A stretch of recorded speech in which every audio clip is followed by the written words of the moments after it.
Hello friend, good morning. मैं प्रेमचंद, मेरे YouTube channel शिक्षक प्रसार पर आप सभी का स्वागत है। दोस्तों, आज हम लोग क्लास 11 का ग्राफी विधि से गति का निगमन हम लोग समझेंगे। जो गति का समीकरण जो होता है, पॉइंट होता है, जो गति का समीकरण का 3 पॉइंट होता है, आज उसका हम लोग क्या करेंगे, निगमन करेंगे। इससे पहले जो पिछली क्लास थी उसमें हम लोग गति के तीनों नियमों पर विस्तार रूप से उदाहरण सहित क्या कर चुके हैं, डिस्कस कर चुके हैं। लेकिन आज का जो प्रोसेस है, आज हम लोग ग्राफी विधि से गति के समीकरणों का हम लोग क्या करेंगे, निगमन करेंगे। ये बहुत ही इम्पॉर्टेंट है क्लास 11 के स्तर से। फिलहाल क्लास 9th में दिया है उसको ग्राफी विधि से, वहाँ पर भी दिया है और यहाँ पर भी, लेकिन वहाँ थोड़ा डिफरेंट है और यहाँ भी क्या है, थोड़ा डिफरेंट है। लेकिन यहाँ हम आपको ऐसा पढ़ाएंगे जो आपको क्या करें, समझ में आए। तो चलते हैं ग्राफी विधि से हम लोग गति के समीकरणों के बारे में क्या करते हैं, उसके सूत्रों के बारे में विस्तार रूप से निगमन कर लेते हैं और जानकारी प्राप्त कर लेते हैं। जैसा कि यदि देखा जाए, सर्वप्रथम हेडिंग डाला जाए दोस्तों, ग्राफी विधि से गति के समीकरणों का निगमन।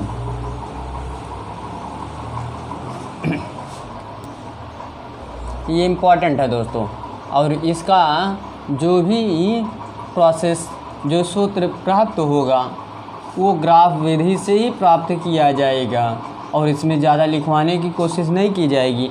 बस इसमें ये फोकस करना है कि जो भी प्रोसेस हो रहे हैं वो किस प्रकार किए जा रहे हैं, इस पर आपको ज़्यादा फोकस करना है।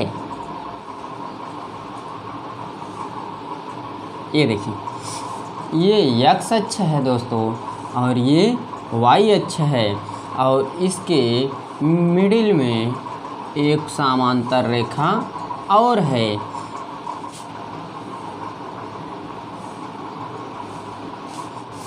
देखने की कोशिश करिएगा दोस्तों।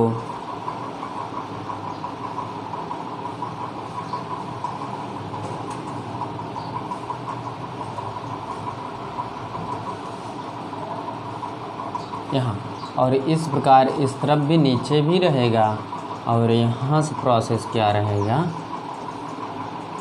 ये। अब यहाँ मान लेते हैं A है, यहाँ B है, और यहाँ C है, और यहाँ D है, और ये मेरा O है, और इसका मूल बिंदु होगा 0,0, और ये समय t है। क्या है, समय t है। इसको आपको ध्यानपूर्वक देखना है, ओके। और यदि देखा जाए दोस्तों, ये u है और ये v है, और यहीं पर बिंदु E है, और यदि देखा जाए ये क्या है, AT है, AT, और ये 1/2 AT हो जाएगा, ओके। ये क्या है, इसकी दूरी क्या है, U है, और यहाँ से पूरा यहाँ तक की दूरियाँ, यहाँ से लेकर के यहाँ तक दूरी क्या है, V है। ये जब इस तरफ की दूरी क्या है, कुल V है, तो ये भी क्या हो जाएगी दोस्तों, ये भी क्या हो जाएगी, V ही हो जाएगी। इसको थोड़ा ध्यानपूर्वक समझने की कोशिश करिएगा। ये इतना प्रोसेस क्लियर हो गया आपको। ये क्या है, वेग है। जो वेग है इसका मात्रक लिख दिया गया मीटर प्रति सेकंड। इतनी बात क्लियर। अब देखिए, यहीं पर प्रोसेस ये है, ये t है, तो ये भी क्या होगा, ये भी t ही होगा। और ये क्या है, ये ut है। क्या है, ये कुल कितना है, ut है। तो ये फिगर है, और फिगर के माध्यम से हमको क्या करना, समझना है दोस्तों। तो जैसा कि यहीं पर यदि आगे डिस्कस किया जाए, तो यहाँ हमको 3 या 4 लाइनों में कुछ ऐसे शब्दों पर हमको डिस्कस करना है जो इससे ही क्या किया जाए, लिखा जाए, या इसी से क्या करके बना करके लिखा जाए। तो यहाँ पर यदि फोकस दिया जाए, देखिए दोस्तों, यदि यहाँ पर फोकस किया जाए तो यहाँ पर आप लोग मान सकते हैं, माना t बराबर 0, यानी कि जो समय है दोस्तों वो क्या है, 0 है। जो समय रहेगा वो क्या रहेगा, 0 रहेगा। उसी का आगे देखिएगा, माना t समय बराबर 0 पर कण का वेग, क्या कण का वेग u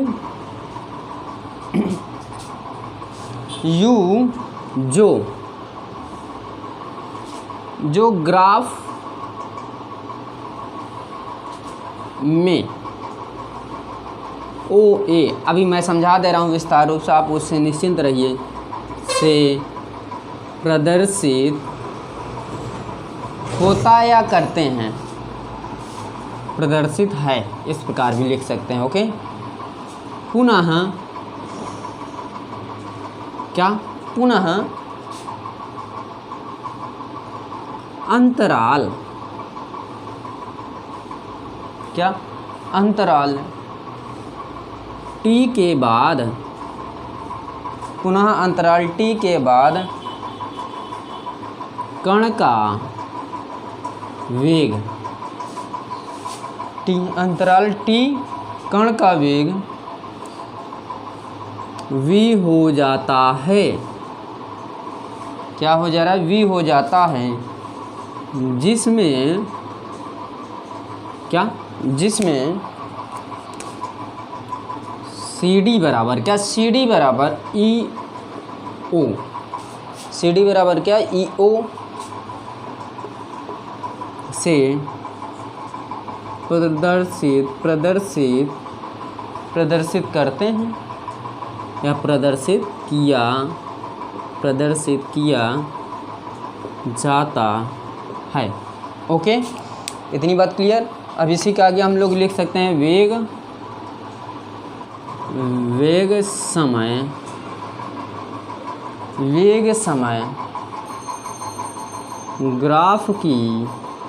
समय ग्राफ की प्रवणता, क्या प्रवणता या ढाल, प्रवणता या ढाल, गतिशील, प्रवणता या ढाल गतिशील वस्तु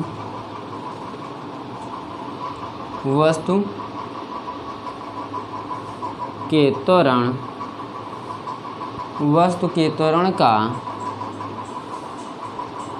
परिपथ, वस्तु के त्वरण का क्या परिपथ, कण का त्वरण। अब यहाँ पर देखिएगा सभी प्रोसेस इसी से संबंधित किए जा रहे हैं। देखिए ये जो लंब, कण का लंब होगा दोस्तों, ये हो जाएगा, देखिए a बराबर a है, a बराबर सरल रेखा, क्या सरल रेखा AC की ढाल, सरल रेखा AC की ढाल। तो a बराबर हो जाएगा, यहीं पर a बराबर हो जाएगा दोस्तों CB अपॉन AB। तो यदि यहीं पर और डिस्कस किया जाए, लेकिन इससे पहले हम लोग इसको समझ लेते हैं जो बताया जा रहा है। जैसे कि इसमें जो प्रोसेस मैं लिखा हूँ उसको समझने की कोशिश करिए दोस्तों। जैसे कि यहाँ बताया जा रहा है, माना t बराबर 0, यानी कि जो समय रहेगा वो क्या रहेगा, शून्य रहेगा। t बराबर 0 पर कण का वेग कण का वेग u जो ग्राफ में OA, देखिए O और A, क्या OA से क्या किया गया, प्रदर्शित किया गया। पुनः अंतराल t सेकेंड, t के बाद कण का वेग v हो जाता है, कण का वेग क्या हो जाता है, v हो जाता है। देखिए कण का वेग क्या है, v हो जाता है। यहाँ प्रोसेस, यहाँ पर यदि इसका देखा जाए, पहले हमारा ये OA से क्या किया गया, समझाया गया, यानी प्रदर्शित किया गया। पुनः t के बाद कण का वेग क्या हो गया, v हो गया, जिसमें CD, देखिए C और D, इसको समझने की कोशिश करिए।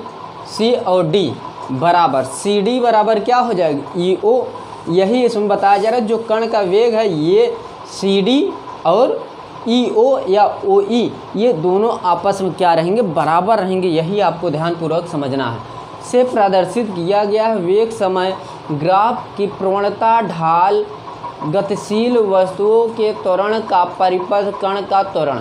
ये जो प्रवणता के ढाल है ये AC का डिनोट कर रहा है दोस्तों। ये AC है, ये ढाल है जिसको हम लोग प्रवणता के माध्यम से क्या करेंगे, समझेंगे। अब देखिए जैसे कि ये A बराबर सरल रेखा AC की ढाल, वही प्रोसेस है। सरल रेखा AC की क्या है, ये ढाल है, जिसको हम लोग क्या लिखे हैं, A बराबर CB। देखिए CB बटे क्या लिखे हैं, CB बटे AB लिखे हैं। देखिए CB बटे AB, ये CB हो गया, ये AB हो गया। अब इसी को CB को हम तोड़ रहे हैं। देखिए समझने की कोशिश करिएगा। जब CB को तोड़ेंगे दोस्तों तो ये हो जाएगा CD माइनस क्या, CD माइनस BD बटे CD माइनस BD बटे OD। आप समझिए, जब इसको इस पर फोकस किया जाए दोस्तों, आप ये देख सकते हैं जो CB है, देखिए CB, जो CB है यहाँ से पहले CB, यहाँ CB दिया है और CB जो प्रोसेस दिया है, जो CB प्रोसेस दिया गया है वो क्या है, 80। लेकिन इसको हम लोग 80 ना लिख करके ये लिख रहे हैं। देखिए समझने की कोशिश करिए, CB को हम लोग क्या लिख दें, CD, यानी कि बड़ी भुजा में से छोटी भुजा को हमको क्या करना, घटाना है। CD माइनस क्या हो जाएगा, BD, यानी कि इसमें से इसको क्या कर दिया गया है, घटा दिया गया है। और उसी प्रकार इसको क्या लिख दिया गया, ये बेस हो गया, ये क्या हो गया, यानी कि आधार हो गया, कण हो गया। वही प्रोसेस किया जा रहा है जो आप लोग पाइथागोरस प्रमेय में पढ़ते हुए आ रहे हैं।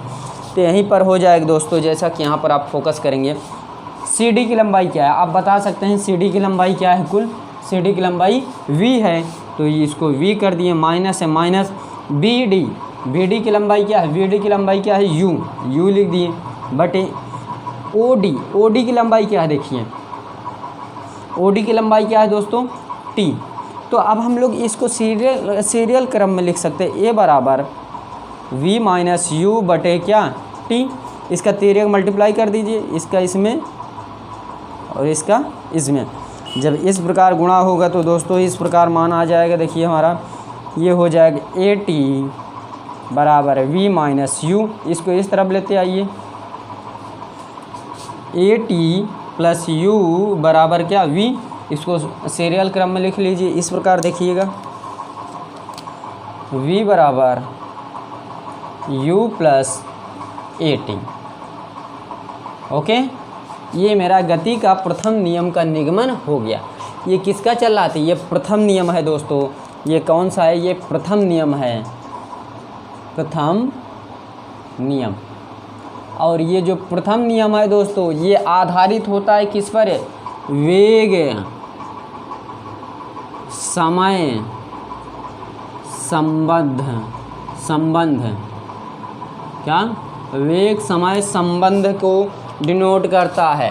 ये वेग समय संबंध के अंतर्गत आता है, यानी कि गति का प्रथम नियम जो ग्राफी विधि से क्या किया गया, सॉल्व किया गया। और इसी के आगे हम लोग गति के द्वितीय नियम व तृतीय नियम क्या कर लेते हैं, देख लेते हैं। जैसा कि मैंने इसके बारे में विस्तार रूप से पिछले क्लासों में क्या कर चुका हूँ, पढ़ा चुका हूँ, कि ये भी बताया हूँ गति का प्रथम नियम क्या होता है, और उसके कई उदाहरण भी है, उनके बारे में हम लोग क्या किए हैं, डिस्कस कर लिए हैं। तब आगे चलते हैं। देखिए थोड़ा ध्यानपूर्वक इसको रब किया जाए दोस्तों।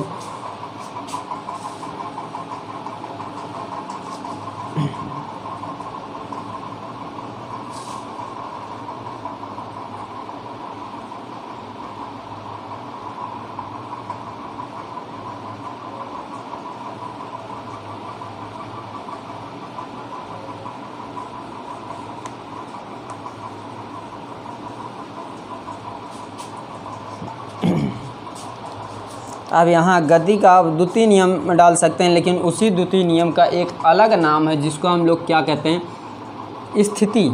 इसको हम लोग देखिएगा, जो गति का द्वितीय नियम है उसी का दूसरा नाम है स्थिति। क्या, स्थिति समय संबंध। जब ग्राफ विधि से लिखेंगे दोस्तों तो इसको यही लिखा जाता है। तो यदि इसमें देखा जाए दोस्तों तो इसमें ज़्यादा प्रोसेस है नहीं, तो इसमें हम लोग ये कह सकते हैं गतिशील वस्तु द्वारा चली गई दूरी, गतिशील वस्तु द्वारा क्या हो गई, चली गई दूरी, अर्थात यस बराबर हो जाएगा, देखिए यस बराबर हो जाएगा समय वेग, क्या, समय वेग ग्राफ एवं समय वेग ग्राफ एवं समय क्या, समय अक्ष, ये इसी के आगे लिखने जा रहे हैं, देखिएगा अक्ष के बीच अब क्षेत्र का क्षेत्रफल। ओके, ये इसके यानी कि ये गतिशील वस्तु द्वारा चली गई दूरी यस बराबर समय वेग ग्राफ एवं समय अक्ष के बीच आवृद्ध क्षेत्र का क्षेत्रफल। तो इसको हम लोग ये भी लिख सकते हैं, इसको भी ध्यान दीजिएगा, यस बराबर हम लोग लिख सकते हैं, देखिए इसको हम लोग लिख सकते हैं आकृति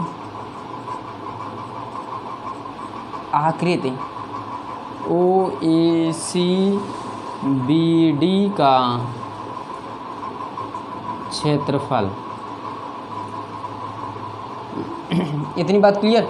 तो अब हम लोग इसको डिनोटेड करते हुए इस प्रकार भी लिख सकते हैं, देखिएगा त्रिभुज ACB प्लस ABDO का क्षेत्रफल। ओके, जब ये प्रोसेस जो है यदि आकृति OACBD में देखा जाए, देखिए OACB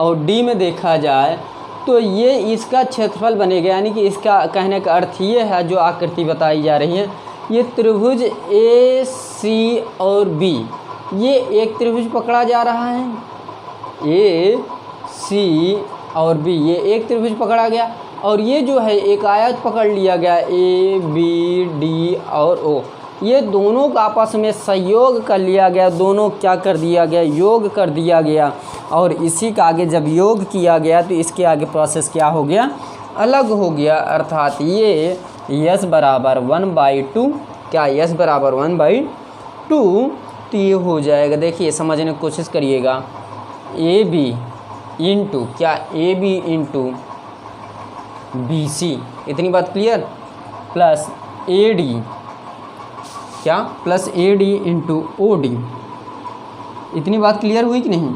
अब इसी के आगे यदि चला जाए दोस्तों, देखा जाए 1/2, तो ये हो जाएगा T इंटू क्या, T into AT plus U क्या, U इंटू T। इसको यदि समझा जाए, इसको भी समझ लीजिए, इसमें ये बताया जा रहा है ये त्रिभुज हाफ है, यदि इसको भी मिला लिया जाए ये भी क्या हो जाएगा, एक आयत का निर्माण हो जाएगा, तो आयत 2 आयत हो जाएंगे, लेकिन इसको हम लोग त्रिभुज पकड़ें तो ये 1/2 हो गया। AB क्या, AB इंटू BC, यानी कि भुजा, ये भुजा यानी कि लंब और आधार का दोनों का मल्टीप्लाई कर दिया गया, फिर प्लस यहाँ AO है तो AO क्या है, ये है, और इंटू OB क्या है, यानी कि OD क्या है, ये है। अब आप लोग ये देख सकते हैं जो AO है उसकी लंबाई क्या है, U है, उसके स्थान पर मैंने U रखा, फिर उसी का आगे OD का मान क्या है, T, तो उसी का आगे प्रोसेस ये रखा गया 1/2 है, 1/2। AB की दूरी क्या है, देखिए A और B, यानी कि A और B की दूरी क्या है, T मैंने रखा, इंटू है, इंटू BC। B और C की दूरी क्या है, AT है, तो AT रखा, प्लस है, प्लस AO क्या है, AO क्या है मेरा, क्या है, U है, यानी कि ये U है तो ये भी U ही होगा ना, तो U रखा गया। फिर उसके बाद OD है, ओ और डी, ओ डी की लंबाई क्या है, टी है। तो अब इसी का जब मल्टीप्लाई करेंगे दोस्तों, जब इसी का मल्टीप्लाई कर देंगे तो यहाँ हो जाएगी यस बराबर 1/2 क्या हो सकता है, ये हो जाएगा ए टी का स्क्वायर प्लस यू टी। इतनी बात क्लियर। तो इसको हम लोग सीरियल क्रम में लिख सकते हैं, यस बराबर U T plus half A T का स्क्वायर। ये मेरा सूत्र का क्या हो गया, निगमन हो गया। और वो भी कौन सा है, गति का द्वितीय नियम है, जिसको हम लोग क्या कहते हैं, स्थिति समय संबंध कहते हैं, गति का द्वितीय नियम। ये मेरा सिद्ध हो गया। और पहला क्या था, v बराबर u प्लस ए टी, ये पहला था यानी कि ये फर्स्ट था, और ये क्या है, ये सेकंड है। तो इसी का आगे जब तृतीय नियम देखेंगे तो उसका संबंध किस पर आ जाएगा, वेग पर आ जाएगा। देखिए उसको मैं बताता हूँ।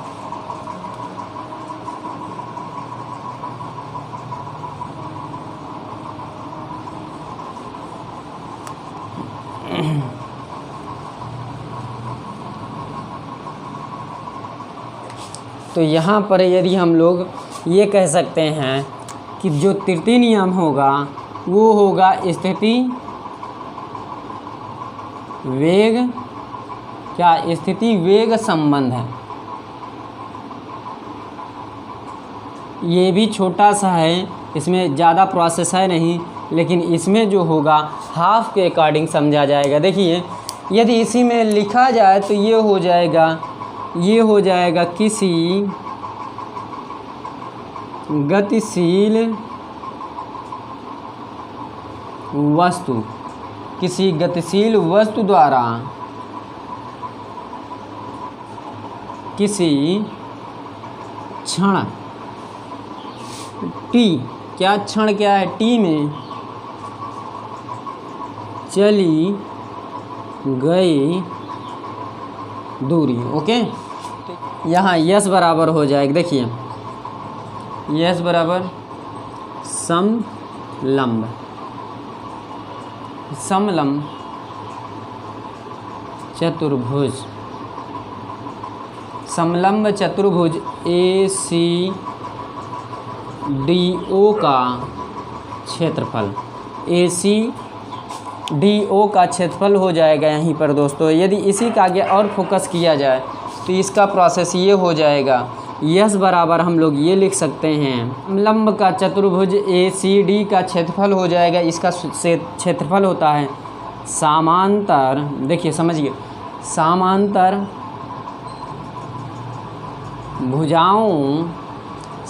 भुजाओं का योग इंटू, समांतर भुजाओं का योग इंटू उनके बीच की दूरी, उनके बीच की दूरी बटे में क्या है, 2 है। तो जब इसी का आगे प्रोसेस किया जाएगा तो ये इस प्रकार होगा, इसको समझने की कोशिश करिएगा। यस है, यस को यस ही रहने दीजिए। ये जो समांतर है इसको A O plus C D into O D हो जाएगा, क्या, ओ डी बटे क्या हो जाएगा, 2। तो इसी के आगे जब इसको सॉल्व करेंगे दोस्तों तो ये 1/2 हाफ आगे आ गया, तो बचा क्या, u plus V into T. तो इसी के आगे हम लोग ये कह सकते हैं, परंतु इसके पीछे हम लोग ये सिद्ध किए थे, परंतु ये लिखे थे t बराबर क्या, a बराबर था, a बराबर मेरा था v minus you by T था ना, लेकिन हमको a का मान यानी कि t का मान निकालना है। तो a यहाँ क्या आ गया, बटे में आ गया, तो t यहाँ पुट कर दीजिए। यस बराबर हो जाए क्या, 1/2 u प्लस वी, और t का स्थान पे v माइनस यू बाई क्या, a। ये तो हो गया मेरा, मल्टीप्लाई हो जाएगा, ये एक ब्रैकेट में a प्लस बी, एक ब्रैकेट में a माइनस बी हो रहा है। तो इसको हम लोग यस बराबर लिख सकते हैं, क्या, यस बराबर लिख सकते हैं 1/2, ये हो जाएगा v का स्क्वायर माइनस u का स्क्वायर बाई a, इतना हो जाएगा। तो इसका गुणा हम लोग ये 2a हो जाएगा, यहाँ पर देखिए यस बराबर हो जाएगा v square minus U square by 2a। इसका 13 मल्टीप्लाई कर दीजिए, इसका इसमें ये 2as बराबर है V square minus U square, तो यू की इस तरफ लेते आइए, यू स्क्वायर प्लस 2as बराबर है वी स्क्वायर, तो ये वी स्क्वायर बराबर हो जाएगा यू स्क्वायर प्लस 2as। ये मेरा गति का कौन सा नियम हो गया? तृतीय नियम हो गया, जिसको हम लोग क्या स्थिति वेग संबंध कहते हैं। तो ये 3 समीकरण है जो ग्राफ के विधि से हम लोग क्या किए, अध्ययन किए विस्तार रूप से। दोस्तों यदि इसमें कहीं भी किसी भी प्रकार की कोई भी दिक्कत हो तो आप कमेंट करिएगा, कमेंट के जरिए हम लोग को क्या करिए, संदेश भेजिए, उसको हम लोग आपके संदेशों का क्या करेंगे, उत्तर देंगे। तो दोस्तों यदि मेरी क्लास पसंद आ रही हो प्लीज़ लाइक कीजिए, शेयर कीजिए, कमेंट करना ना भूलें। तो आज क्लास यहीं पर समाप्त करते हैं। थैंक यू वेरी मच, धन्यवाद दोस्तों।